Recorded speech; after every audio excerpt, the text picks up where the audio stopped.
الحمد لله رب العالمين والصلاة والسلام على رسوله الكريم أما بعد فقد قال الله تبارك وتعالى أعوذ بالله من الشيطان الرجيم بسم الله الرحمن الرحيم إنما يخشى الله من عباده العلماء إن الله عزيز غفور وقال تعالى إن الذين قالوا ربنا الله ثم استقاموا تتنزل عليهم الملائكة صدق الله العلي العظيم.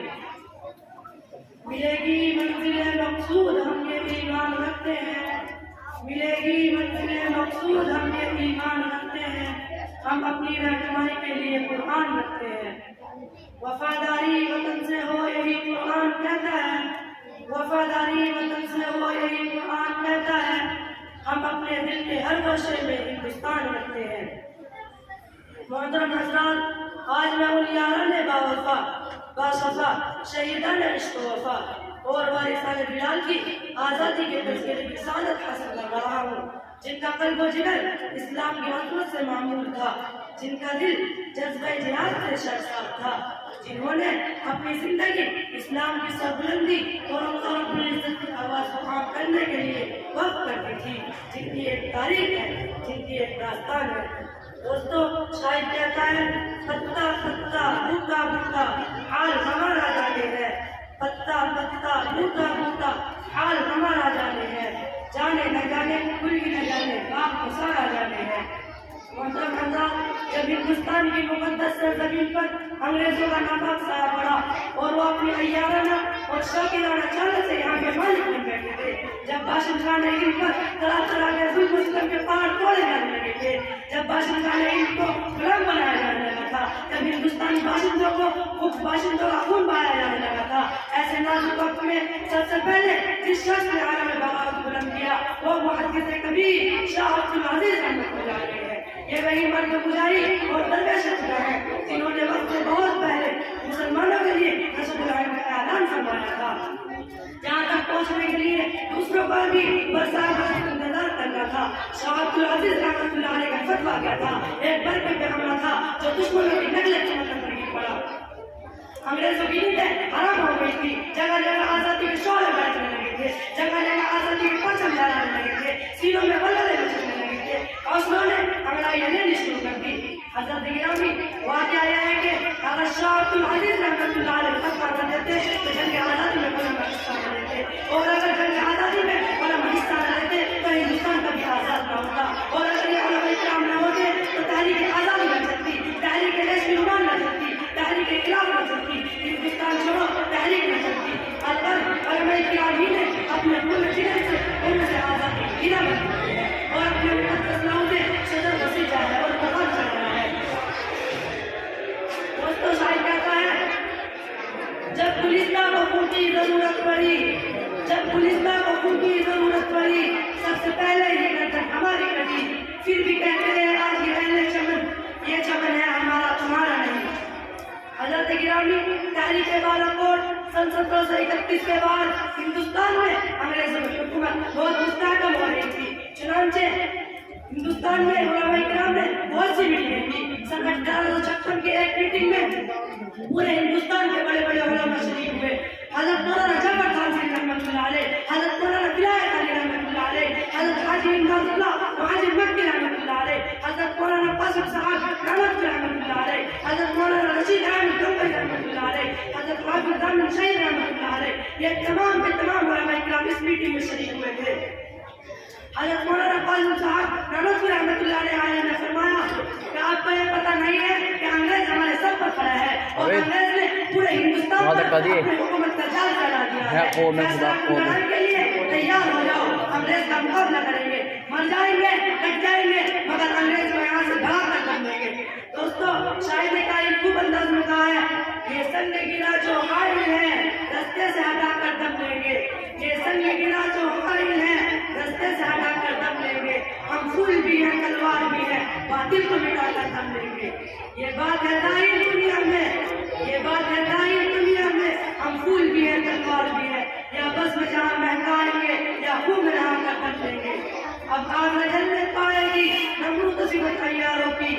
اب آگ نہ جلنے پائے گی نمرود صفت عیاروں کی، ہم رحمت حق کے شعلوں کو گلزار بنا کر تک لیں گے۔ حضرت گرامی کسی درمیان ایک شخص کھڑا ہوتا ہے اور کہتا ہے حضرت ہماری تعداد تو بہت کم ہے اور مسائل بھی بہت کم ہے۔ اس کے جواب میں حضرت طارق کی بات بیان فرمائی کہ ہماری تعداد خزان بدر سے بھی کم ہے، بس اتنی بات کہنے کی دیر تھی کہ لوگ 1857 کی جنگ آزادی میں دو پہاڑ ٹوٹ گئے، ایک پہاڑ شاملی کی طرف روانہ کیا گیا جس کی قیادت حضرت مولانا حاجی امداد اللہ مہاجر مکہ رحمۃ اللہ علیہ کے پاس تھی، ایک پہاڑ ہمارے کی طرف روانہ کر دیا گیا جس کی قیادت حضرت مولانا جعفر خانزی رحمۃ اللہ علیہ کے پاس تھی۔ اس جنگ میں بڑے بڑے علماء زخمی اور شہید ہوئے، اسی جنگ میں حضرت مولانا رشید احمد گنگوئی رحمۃ اللہ علیہ زخمی ہوئے، اسی جنگ میں حضرت مولانا قاسم صاحب رحمۃ اللہ علیہ زخمی ہوئے، اسی جنگ میں حضرت حافظ احمد شہید رحمۃ اللہ علیہ۔ کس نے لگایا؟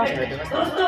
سن 1857 کی جنگ آزادی میں 2 لاکھ مسلمان شہید ہوئے تھے، جن کے سارے 51,000 علماء کرام تھے۔ صرف دہلی میں ہی 500 علماء کرام کو پھانسی کے پھندوں پر لٹکا دیا گیا تھا۔ یہ ہندوستان کی سب سے بڑی لڑائی تھی جو انگریزوں کے خلاف انداز میں لڑی گئی تھی۔ بہرحال جب اس جنگ میں وسائل کی قلت اور اپنوں کی غداری کی وجہ سے فرنگیوں کا غلبہ ہوا تو برطانیہ نے اپنے ہندوستانی مشیروں سے رائے طلب کی کہ بتاؤ ہندوستان میں تمہاری حکومت کس طرح قائم رہ سکتی ہے۔ ہندوستان میں رہنے والے سب سے بڑے سیاستدان ڈاکٹر ویلر نے جو رپورٹ پیش کی اس میں لکھا تھا کہ ہندوستان میں سب سے زیادہ بیدار مسلمان ہیں اور جنگ آزادی صرف مسلمانوں میں ہی لگی ہے، اس لیے جب تک مسلمانوں میں جذبہ جہاد باقی ہے اس وقت تک ہم ہندوستان میں حکومت نہیں کر سکتے ہیں۔ چنانچہ سن 1857 کی جنگ آزادی میں 3 لاکھ قرآن کریم کے مسلمان انگریزوں نے جلائے اور اس کے علاوہ علماء کرام کو ختم کرنے کا فیصلہ کیا۔ ایک انگریز کا بہت ہی مشہور آدمی اپنی یادداشت میں لکھتا ہے کہ سن 1864 سے لے کر سن 1867 تک انگریزوں نے علماء کرام کو ختم کرنے کا فیصلہ کیا اور یہ 3 سال ہیں، ان 3 سالوں میں انگریزوں نے 14,000 علماء کرام کو تختۂ دار پر لٹا دیا۔ آزادی میں علماء کرام نے وہ قربانیاں پیش کی ہے جن کو تاریخ کبھی فراموش نہیں کر سکتی ہے۔ ان میں کہاں شمار کروں آپ کو علماء کرام کی قربانیاں، جاؤ مالٹا کی فخر سے پوچھو نصیر مالٹا محمود حسن دیوبندی رحمۃ اللہ علیہ کا نام تھا، حضرت مولانا حسین احمد مدنی رحمۃ اللہ علیہ کون تھے، اور جاؤ شاملی کے میدان سے پوچھو حضرت مولانا قاسم صاحب نانوتوی رحمۃ اللہ علیہ کون تھے، اور جاؤ بالاکوٹ باری سے پوچھو کس کا نام تھا، اور اپنے سینوں پر گولی بارود کرنے والے حضرت حافظ احمد شہید رحمۃ اللہ علیہ کون تھے۔ حضرت گرامی یہ تمام کے تمام علماء دیوبند تھے، ان کے ساتھ شاہد کو اسی دارالعلوم دیوبند نے جنم کیا ہے۔ حضرت گرامی یہ بات نہیں بلکہ دہلی کے 4 چوک سے لے کر لاہور تک روز کے تمام درختوں پر صرف علماء کرام ہی کی گردنیں لٹکی ہوئی تھی۔ جنگ آزادی کے دن ڈوبتے ہوئے سورج کی سرخی میں صرف دارالعلوم کے دیوبند کے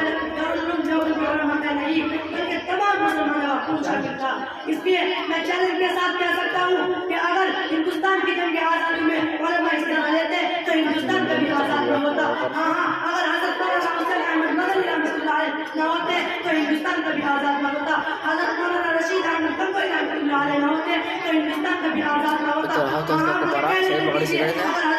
قاسم صاحب رحمۃ اللہ علیہ نہ ہوتے تو ہندوستان کا بھی آزاد نہ ہوتا، حضرت مولانا محمود الحسن دیوبندی رحمۃ اللہ علیہ نہ ہوتے تو ہندوستان کا بھی آزاد نہ ہوتا، حضرت مولانا رشید احمد گنگوئی رحمۃ اللہ علیہ نہ ہوتے تو ہندوستان کا بھی آزاد نہ ہوتا، حضرت حافظ احمد شہید رحمۃ اللہ علیہ نہ ہوتے تو ہندوستان کا بھی آزاد نہ ہوتا۔